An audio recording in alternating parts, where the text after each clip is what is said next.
Headlines this week for FBI Deputy Director Andrew McCabe being removed from the Bureau.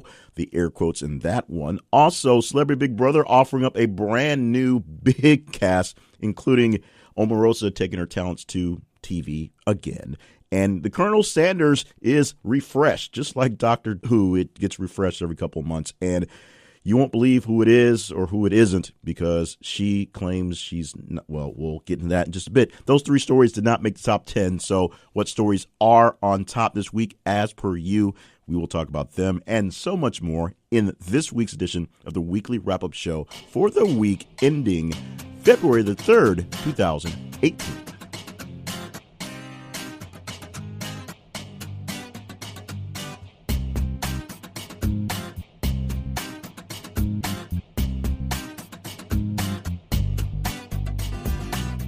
And welcome back to the show. My name is Jay Cleveland Payne. I am the man behind all things going on at thisisaconversation.com. It is a website, it is a social media movement, it is a thing where we talk to you. That's you out there in the world, internet world, or real world, based on how you want to see it. And we let you get in on the conversations you want to have. Now, the news cycle that we have, especially here in the United States, often gets stuck on the quote-unquote big stories that seem to break and don't be fixed for days. You can talk about 3 days on a single Trump tweet, in fact. And so to keep from that bogging down the conversations that could be going on near your water cooler, near your water cabinet, near your refrigerator, or just in general, wherever you are, we post online all day long links to various news stories and headlines. And all you have to do to be a part of the conversation is join in the conversation via your social media. Follow us on Facebook at This Is a Conversation. Follow us on Twitter with @_conversation, or just go to the main website, thisisaconversation.com, and reply there. And what we do is at the end of the week, we go from Friday to Friday, essentially. We tally up all the stories, all the headlines, all the numbers from the various sources and put them in a spreadsheet because I'm very bad at math. And the top 10 stories get discussed in the first segment of a show right here. The middle segment contains an interview segment. Today, we are scheduled to talk to a man. Well, I'm not quite sure what to call him. He's been doing some rebranding. He is Mr. Travel Fitness. We'll talk to a fitness expert who will probably give us some tips on how to keep the resolutions we've already dropped going, or at least give up the resolutions and work on ourselves. And we'll see how well he plays the brackets game as we are pushing for excellence, or at least 50 straight weeks of interviews. So far, we've gone that distance, and we'll see how far we can go to make this thing happen.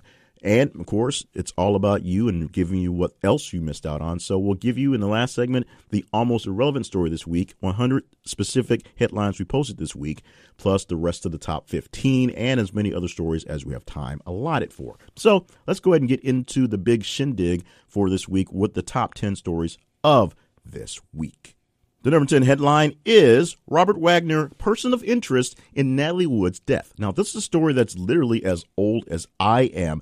And so for those of you who are Gen Xers or below, baby boomers are, of course, all into this one. But those who are a bit on the younger side, and right now 40 is a younger side for this story, let me do a bit of explanation. This is nearly 40 years after Hollywood starlet Natalie Wood died, her unexplained death by drowning. Los Angeles Sheriff's County investigators are putting Robert Wagner, who is her widower, he was married to her, as a person of interest in the case. It took them 40 years to say that the husband probably did it. Now, this is a story where Wood drowned in November of 1981 after she disappeared from her family's yacht off the coast of Catalina Island, California. The investigation was opened about 6 years ago, but Robert Wagner has refused to speak with officials since. So he's not actually talking to anyone new, but apparently there had been enough evidence 30 years from the crime to bring the husband back into the case. And now they're going to see whether the case goes to Robert Wagner. Robert Wagner, very popular and very handsome actor of the time. Of course, this is a 40-year-old investigation. We'll see how long it takes to work this one out. Number 9 story for this week is IKEA founder Ingvar Kamprad, which I totally butchered, dead at the age of 91. Now, the man who invented the IKEA concept, he came up with the idea of essentially small-scale mail-order businesses and global furniture. He figured out how to basically make really cheap stuff, pack it in a box, and ship it to people who is essentially an icon to everyone, especially if you've been to an IKEA store, died at the age of 91 on Sunday.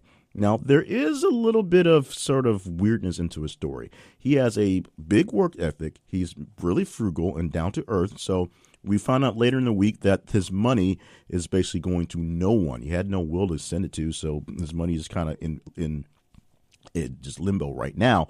But he did spend some time doing some stuff that was not so great. He is linked to some, not so much neo-Nazi, but some propagandish stuff that the Germans don't like to talk about. We'll just leave it like that. He's known for being very frugal, basically shopping after hours to get better prices, doing things like in the early days selling matchboxes from his bicycle when he get them very cheaply and sell them at a great profit. So being frugal is what he knows, and the frugalness of the IKEA brand being simplistic, sort of a long-standing modernist and minimalist sort of brand. He has died at the age of 91. If you want to get into part of his money, you probably have a good shot at this time. By the way, the jump in response from the 9 to the 10 story, 1.67%. The jump from the 8 to the 9 story, I think that's how it goes, is 3.28%. And that is train carrying GOP congressman to retreat in accident. Now, the chyrons on most of the cable stations went to GOP train or Republican train crashed into truck when the train wasn't really owned by the Republicans. It was an Amtrak train. Yes, Rush Limbaugh, we get that. But a train that was carrying GOP congressmen to a retreat right after the State of the Union so they can huddle up and, I don't know, do secret handshakes and slap themselves in the back or something. They were on the way to a retreat when they hit the train, hit a truck. That's how it happened. A truck essentially trying to cross before the train, beat the train, did not beat the trains. Those things don't work out so well when it happened. 2 people were in the truck. One of them died. The other one is still dealing with some injuries, I believe. None of the people on the train, essentially, as far as I can tell from the stories we have left behind, were hurt, but it caused a stir of confusion for a few hours as people were trying to figure out what the deal was and who was on the train and everything that happened. Oddly enough, the people, the Republicans on the train, had to get on some buses in Charlottesville and head on to their retreat. I don't know if that's irony or coincidence, but it seems kind of funny to me. The number 7 story of the week has a jump in response of 1.59%. Agriculture Secretary Sonny Perdue designated survivor for the State of the Union address. Now, just coming off that story there, the day before, there was the massive State of the Union address. Mr. Donald Trump, President Donald Trump, Mr. Guy, gave a speech for the nation, his very first one, telling how things were going. And while the whole thing was mixed, that's not what this is all about.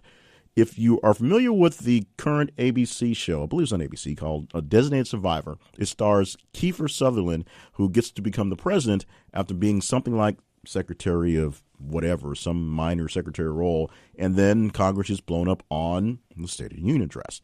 So if that were to have happened, our new president would have been Sonny Perdue, the agriculture secretary. He basically gets to sit in some undisclosed bunker and hang out and eat party stuff and just sit by himself and watch the thing on TV. No one really knows what he thought about the actual speech, but he's not our president, so we know things moved on fairly well.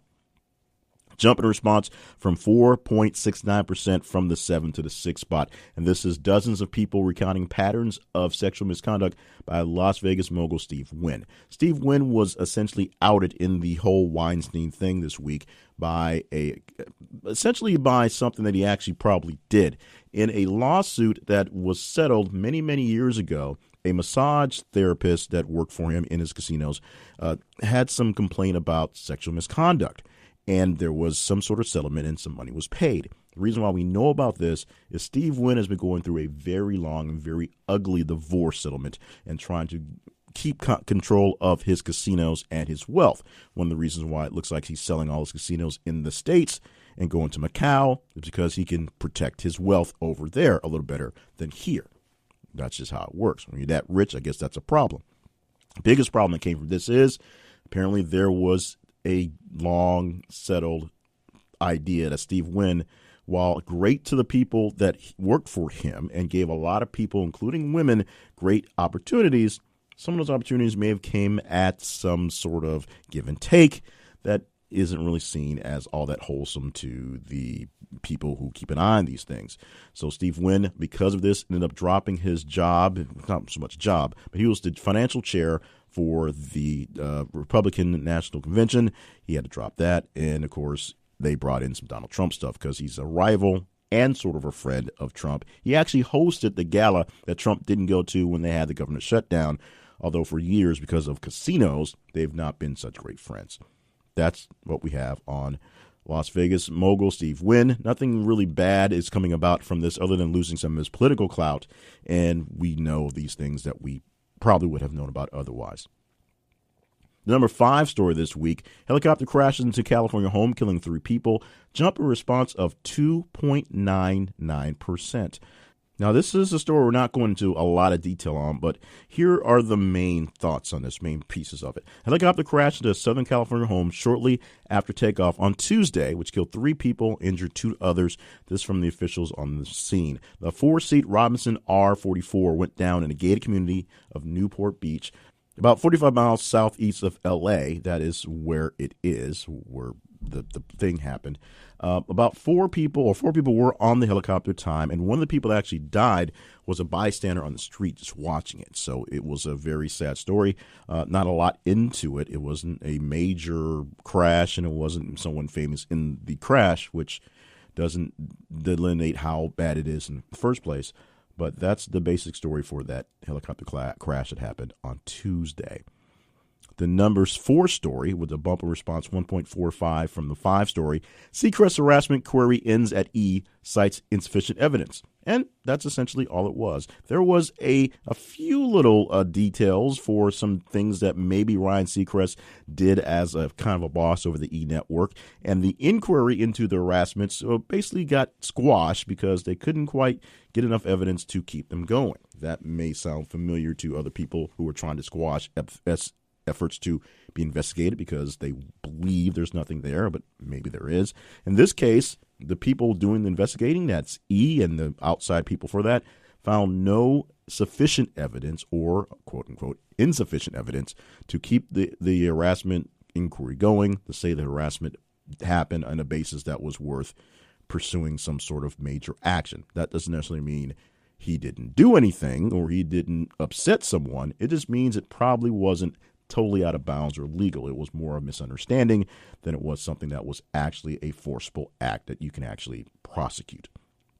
Let's go now to the 3 story jump in response of 14.29%, and that is Jemele Hill exit ESPN Sports Center. Now, there are some conflicting reports on this one as well. Jemele Hill and Michael Smith, of course, were the host of the 6. Actually, they're still the host of the 6. She won't be dropped until, I think today may be her last day doing this, right before the Super Bowl happening this weekend. But they took a podcast they created at ESPN, his and hers, turned it into a TV show on ESPN2, used that and parlayed into this slot, the 6 o'clock p.m. time slot at SportsCenter to sort of jazz up the brand. And because their podcast banter, which was mostly based on racial identity, being black and things like that, some of it didn't quite translate well to the normal 6 listeners. And because of that, they had issues going on. Of course, she is famous for showing out tweets to Donald Trump, giving her displeasure on how things were going and stuff like that. In the end, there was a timeout that she needed from SportsCenter. So she'd asked for a shifting to go to someplace else. She is not going away from ESPN. She's going to work exclusively for The Undefeated, which is a online magazine, a blog, if you will, that deals with racial type things that are really important to the African American community. So she's going back to her first love and her first act, which is basically writing. Michael Smith will currently host SportsCenter right now, or when she leaves, solo for a bit. And then he'll get put together with another co-host eventually. And it'll probably be another African American co-host and probably another female African American co-host. So they get the vibe that they wanted to for the 6. They're just going to retool it with a different person and hope they can make it work more on a level that's palatable for the masses. It is broadcasting, so you have to reach the broad audience, and SportsCenter has a very broad audience, and you can tell from some of the reaction to the actual show, some folks didn't quite get what they were trying to do. Number 2 story this week is researchers found or show off what they call human Uber. That story gets a bump in response of 8.75%. So what is human Uber? It's a screen that some random dude will put on their face and they can see, so don't bump anything, but it projects someone else's face. That way, you can fill in for another person at an event. They can see you, they can interact with you, but you ain't really there. Your face is there, your voice is there. In theory, your mind is there because you're interacting with the screen, but you're on someone else's body.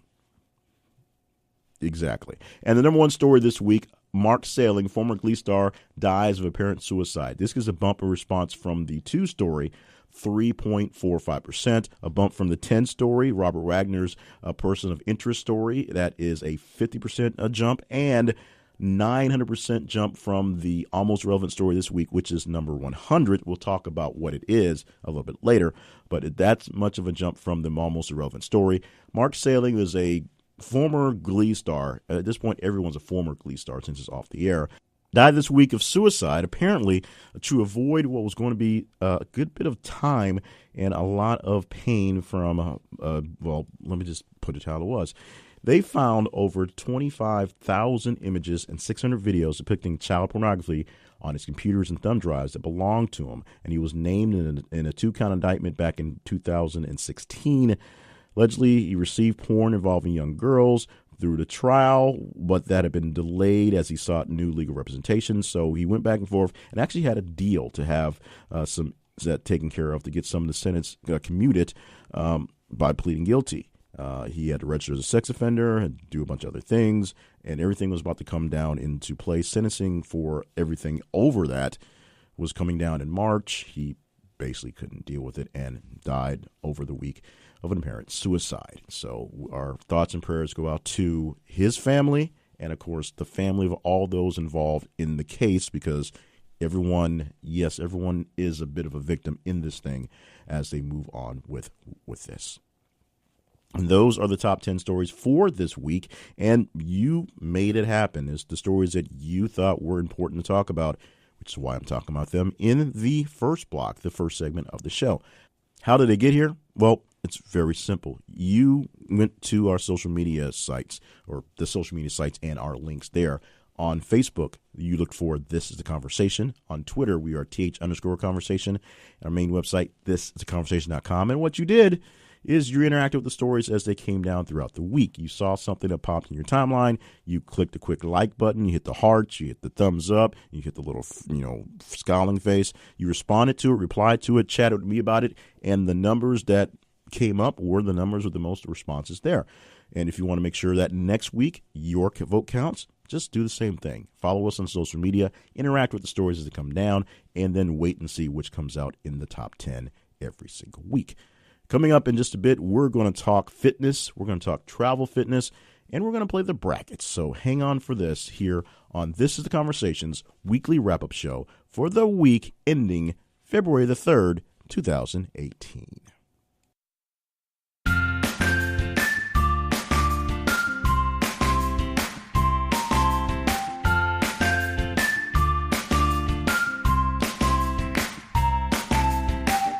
It's very simple to have your vote cast to see what's in the top 10 and what's in the top 10 through 100 this week by going on social media and just responding to the stories as come down. It's just as simple to have your ideas, your thoughts, and your opinions matter so much that I'll actually give you flat out cash for it. It's called the Conversation Survey Panel. And to join, you go to thisisaconversation.com/survey panel. Fill out a quick little survey so we can get you in some instant demographics. And as people come asking us for opinions, we go out to you guys, the best people with the best opinions in the world, and we'll offer up surveys, and we guarantee you get paid. So if we send you a survey, you will get paid. This got created because I was dealing with online surveys and going through the surveys to pre-survey and pre-accounts and all the stuff, and going through long batches of surveys just to find out I didn't qualify for the survey.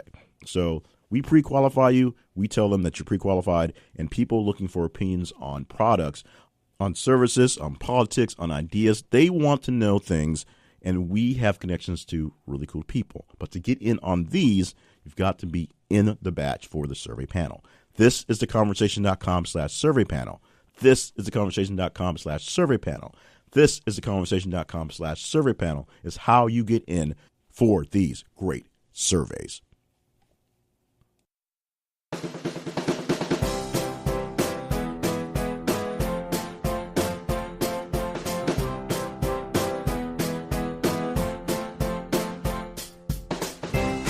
Michael V. Moore, a.k.a. Mr. Travel Fitness, is a person I met through some networking, some business networking, and just stroke up some conversations on how things are going along, how our business is progressing, and sparked up a bit of a friendship online as well. And finally got a chance to actually talk to him. One of those things that we do in the online world is you have friends you've never met before. Had a chance to actually speak with him, and this was a great interview we had about what he has going on for his world in Mr. Travel Fitness. You got to hear how he became Mr. Travel Fitness, why it's so important to do what it is and keep yourself in shape, especially if you're on the road a lot. And, of course, he's going to play the brackets as well. You get a very, very interesting take on a story that he only knew part of. He didn't know the actual flip side that we had for the headline, but he'd been keeping up with the background, and we'll let you hear about that in the interview. But as always, we open up the interview by asking the simple question, so what is it that you do? What I'll do is I specialize in helping traveling professionals stay in shape, whether they're on the road every day, every week, every month. Doesn't matter where they are on this planet, I help them stay in shape. Now, how did you get to this destination to become Mr. Travel Fitness? Is it a personal thing that turned into a business?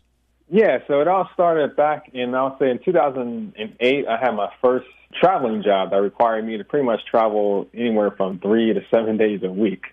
And when I first started that job, I was always into fitness. I was really, really into fitness, but I ended up almost being close to 300 pounds. And I did not know I was that out of shape.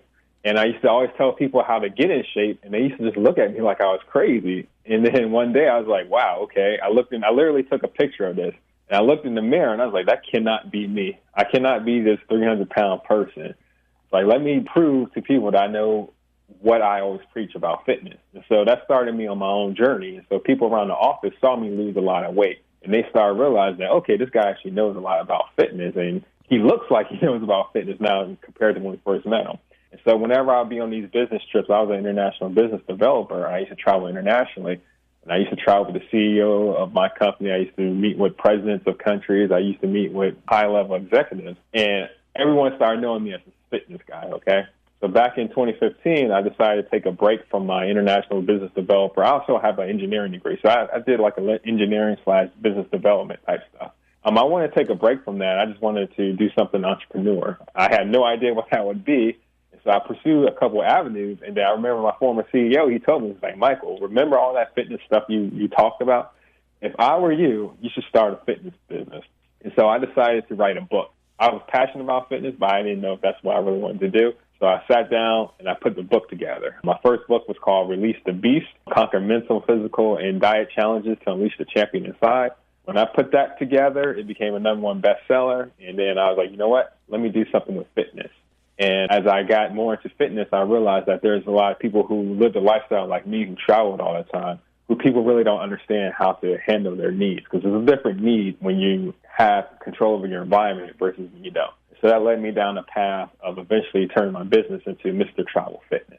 Now, is it harder to be a fitness or a fit person while pushing the Mr. Travel Fitness, or was it harder to be a fit person when you're just working and getting it in your own time? I like this question because the fact that the simple matter is, okay, so if I go to my gym at so I live in an apartment complex right now, so they start knowing who I am. So now when I go to the gym, I'm expected to look perfect all the time. And same thing with online. That's most people's first time meeting me is online. They see my website or they see, my blog or my Facebook page. So they expect you to look a certain way. You have to always be looking better than average. And that kind of creates a little stress for me because I'm not perfect. I try to tell people, I'm not 100% perfect. Every single day of the year, I don't look like I have a six-pack of abs and everything like that. But I know what it takes to get there. And, yes, I do have that when I have it, and I don't have it when I don't have it. And so it puts a little more stress on you, and then you go out to eat or stuff like that, and people know who you are. Then you can't have that extra piece of cake or anything like that because you got to be, you're Mr. Fitness. You're healthy and everything like that.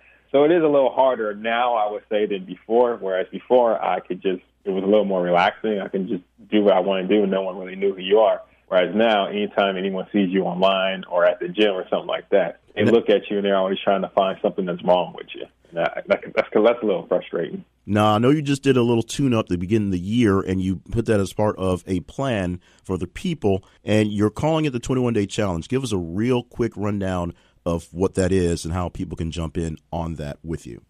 So basically, over the course of my many, many years, so I mean, I've been in fitness ever since I was, like a skinny, fat teenager, 17, 18 years old. That's when I really got into fitness. So over those years, I paid a lot of money to figure out how to, lose weight, because I always used to think I was fat and everything like that. And so what I decided to do is I put together all the best techniques I learned, and I created this 21-day fat loss challenge. So what I like to do is I like to take a couple people at a time and put them in this course. So before I put them into this course/challenge, I decided, you know what, January 2018, I'm going to test it on me. I want to prove to people that I got a great product and I know how to make people lose weight. So I decided to be the first guinea pig of 2018. I had a couple people do different aspects of the diet/exercise plan in the past, but this was my first time actually putting all that together in the actual system, I guess you could say. That I was like, hey, maybe I'll start selling this down the road. So when January 1st hit, I said, you know what, let me do it myself. And so when I did it, I literally filmed the first, I believe, 10 days. Every single morning when I got on that scale, I filmed me actually doing it because I wanted people to see that this is real. This is not me faking it. I'm not doing anything to trick people. And so for about 10 days straight, I recorded everything. I had it on my Facebook page. Everyone that follows me at MrTravelFitness.com, I sent it to them via email as well. And I lost 22 pounds in my first 14 days. And that is actual weight loss. That's not me making up numbers. That was not me drinking water or manipulating carbohydrates in my body and stuff like that to make a scale go down like boxers and fighters do. No, that was actual weight loss. And I'm proud of that because I exceeded my expectations. I was expecting maybe to lose about 7 pounds in that first week, but I was amazed at the fact that I lost close to 22 pounds in just 14 days. All right, so results may vary in workout programs, and results also do vary when we play the brackets. So are you ready to go ahead and play the game? Oh, yes, I am. Okay, so let me explain it again for the folks who maybe tuned in for the first time to the program. This is the Unfair Brackets game that we play with our interview guests. And what we're going to do is we're going to offer up the interview guests the top 10 stories that we just did in the first segment to go through one by one in out of order ranking. So they're not 1 through 10 anymore. And just to confirm, you have no idea what the stories are for this week, correct? That is correct. So I'm going to offer them to Michael 2 at a time, and he gets a chance to advance a story to the next round. The first round, of course, has 5 groupings, so he has a choice to skip one of those groupings or go through the first 4 and then skip the last one there. And we get to the final round where we pick one story, and that will be the story he believes is the top story of the week based on his choice, and he gets a chance to talk for a couple minutes to expound on that if he likes to. Are you ready to rock and roll, Mr. Travel Fitness? I sure am. All right, so I'm going to start off with the stories which rank number 2 and number 6. And, of course, you can advance one of these 2 or you can skip them both altogether. The first one is researchers this week showed off a human Uber in which someone straps a screen to their face and fills in for someone else, or dozens of people recount patterns of sexual misconduct by Las Vegas mogul Steve Wynn. Do you like either of these stories? You want to go ahead and pass on your first go? Wow, so I used to live in Vegas. That's interesting. Wow. So I'll do the Steve Wynn story. All right, we're moving Steve Wynn ahead. And now the next grouping is the 7 and the 4 for this week. Number 7, Agricultural Secretary Sonny Perdue is the designated survivor for State of the Union. And number 4, Seacrest harassment query ends at E, cites insufficient evidence. I'll do 7. You'll take Sonny Perdue? The survivor. All right, there we go. All right, we're going to talk about well, maybe. We'll see. All right, next grouping is the 10 and the 5 stories this week. The number 10 story was Robert Wagner considered a person of interest in Natalie Wood's death. And number 5, helicopter crashes into California home, killing 3 people. Which one of those 2 do you like, or do you want to move on to another group? We can do the helicopter crash. All right, helicopter crash. And then we're moving on to the last 2 groupings. You can either take this one or have to take the next 2. This grouping has the 8 and the 3 story this week. The 8 story, train carrying GOP congressman to retreat in accident. The other one is the number 3, Jemele Hill exits ESPN Sports Center. Jemele Hill. Jemele Hill. So that means we are not going to talk about, there's no chance to talk about Mark Saling, the former Glee star who died of a suicide this week, and the IKEA founder, Ingvar Kamprad, who also died this week at the age of 91. Those 2 stories have been eliminated from contention. This time, we're going to put against the 6 and the 7. That is the story of Steve Wynn and his sexual misconduct, as recounted from past tense, and Sonny Perdue being the designated survivor for this week's State of the Union. Which one goes forward? Since I've lived in Vegas for a while, I'm interested in the Steve Wynn. All right, sticking with Steve Wynn. And then the next grouping, we're going to have the 5 and the 3, which is the helicopter crash into the home in California, or Jemele Hill leaving Sports Center. Jemele Hill. All right, so that means we're going to pick between these two stories. Either it's Steve Wynn, the recounting of many people who've come back from many years saying that he does have a pattern of sexual misconduct with some folks, and the other one is the big bombshell in news and sports, Jemele Hill leaving ESPN Sports Center, that being announced, and I think her final day on air may be today. Which one of those two stories do you want to talk about as your top story of the week? For me, it would be Jemele Hill. All right, there you go. So let me give a quick rundown of the basics of the story. Jemele Hill and Michael Smith took a podcast. They were both working at ESPN and just got together to work on a podcast called His and Hers, which gave their opinions as they would be in their lingo, their language, and that really resonated with an African-American bent. That podcast turned into a show. That show turned into Sports Center, essentially the 6 o'clock primetime Sports Center, as a way to refresh the brand. And it didn't quite catch on. In fact, not only did not catch on, Jemele Hill had some issues politically with saying a few things that maybe she had the right to say, maybe she didn't. That all gets lost in the wash. This week, she asked to step down from Sports Center, and she was requested that. She's going on to work on The Undefeated, their blog for African-American issues, and Michael Smith is left to do the Sports Center 6 p.m. show by himself until they find another co-host. So, Michael V. Moore, Mr. Travel Fitness, tell me what you think about this story for this week. Oh, man, because I didn't know she was actually stepping down like this week, but I've been following this stories in the past because I know most people didn't even really know who she was. If you didn't follow, Sports Center or ESPN or anything like that, and like you said, His and Her, because that's where I first really knew about her was that show, His and Her. But it's amazing that all it took for her to make one just comment on Twitter and for that to get the president of this country's attention and then all of a sudden just have this backlash against her. And I find it saddens me the fact that she had to step down from her job over saying something that the majority of Americans feel. That's just incredible, the fact that you're supposed to be able to speak freely on Twitter or whatever. Like, that's her personal account and everything like that. But they decided to tie it to her job as well, if I understand correctly. Like, I'm not sure what type of agreements she signed with ESPN. The only thing that can make sense with me is maybe as an employee of ESPN, you're not allowed to speak your mind freely on your own social media platform. I'm not sure if that's what's going on, if that's what led to them basically coming down upon her and feeling the need to. I know at first they suspended her for a couple weeks or a month or so, if I remember correctly, after her first comment.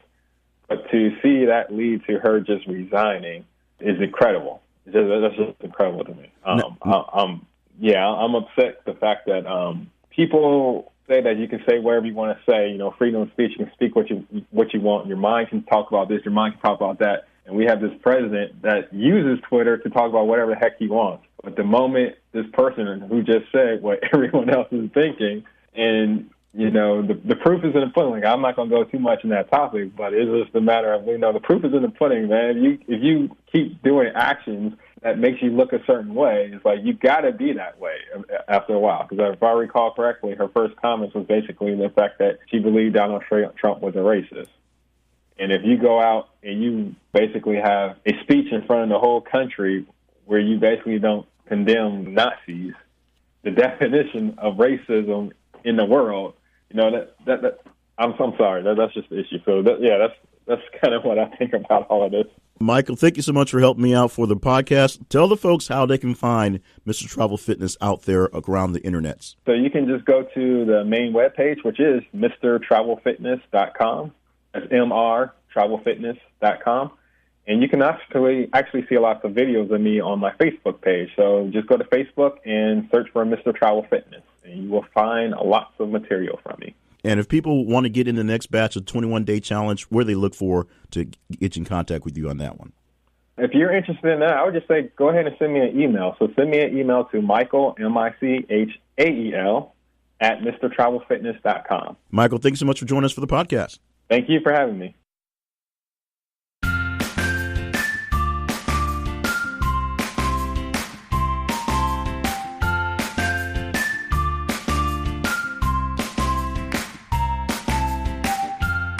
This podcast is being released for the week ending February 3rd, 2018. That means in 11 days, it will be Valentine's Day. And for all you guys, and I'm saying specifically guys, although the girls may be behind too, guys who have not gotten on the stick and gotten a great gift, we have a great thing for you coming up. And your time is running out, so you make sure you remember and listen very clear.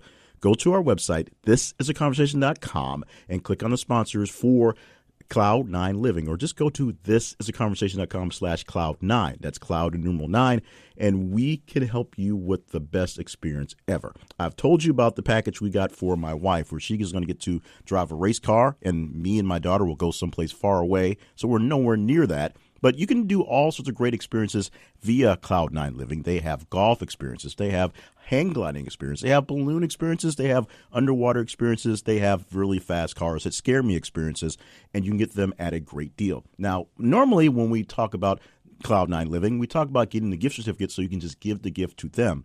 This time, you've got to pay a little bit more, but we've got a great deal for you. If you go there this week for Valentine's Day, and make a purchase of more than $199 between now and the 14th, you can save $15 off your package. So whatever package you want, you use the code LOVE18, that's LOVE18, and you get $15 off anything, any order over $199. Or you can go ahead and just get the gift certificates and give it to them to figure out what they want. But if you're ready to go on that great excursion or to give that excursion a great Valentine's Day promo for you, for a great Valentine's Day gift for that one you love or just care about.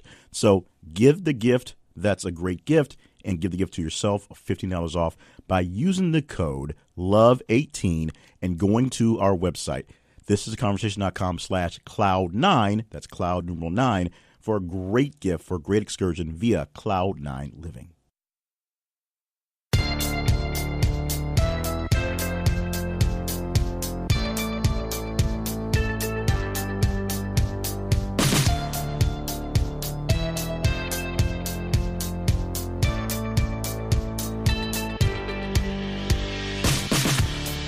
Once again, thank you to Mr. Travel Fitness, that is a.k.a. Michael V. Moore, for stopping by to play the brackets and maybe get you in shape. I'm not saying that anyone out there necessarily needs to get in better shape.